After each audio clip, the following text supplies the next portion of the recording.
એ બેજાનું હરી દૂર હે હરી રજાની મોઈ બેઠો લખે છે જરાય નથી હસતો નથી આદિ રાતી કુડ કપટે તણી અરે તા લગી સુજત નહીં જ્યાં સુધી આપણામાં કપટ ભર્યો છે જ્યાં સુધી કૂડ પડ્યો છે ત્યાં સુધી આપણી આ ત્રાતી આવરણ અળગું નહીં થાય અને ત્યાં સુધી હૂજશે નહીં આ પડદો નહીં તૂટે જ્યાં સુધી આ પડની દીવાલ નહીં દેખાય આ પડદો આડો છે ને તો દીવાલ નહીં દેખાય જો આ પડદો નીકળી જાય તો દીવાલ દેખાય એમ આપણામાં જો કૂડ કપટ જો નીકળી જશે તો આપણા આત્માની આપણાનો ભાન થઈ જશે નકા નહીં થાય મારા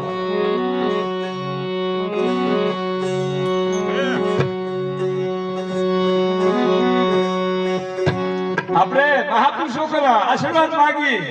પણ શેનો આશીર્વાદ લેવો શું માગવું સત્તા પાસે શું ધન માગવું મને સુખી રાખો એમ કરવું અરે સુખી તો તમે આ શરીરને ગમે એટલું કરો કે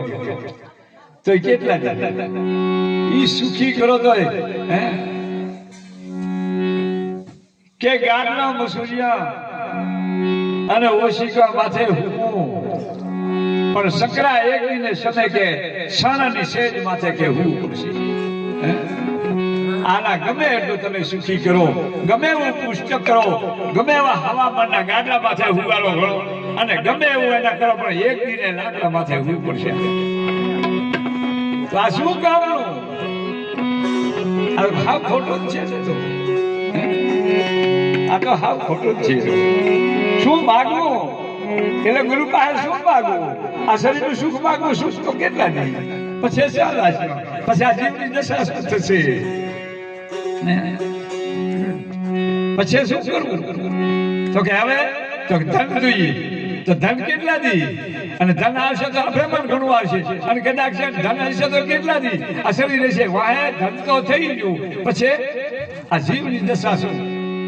પણ કેને એમ ના કીધું કે બાપુ આ મારા જીવનું કલ્યાણ થાય એવું કાંઈ મને આપો ને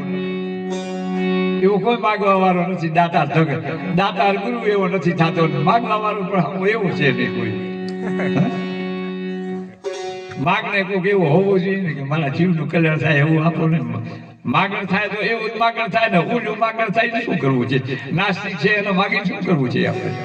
એ તો થોડાક દિનનું છે એવું માગો એટલે આ કીધું છે કે ભાઈ ગુરુ પાસે શું માગવું એમ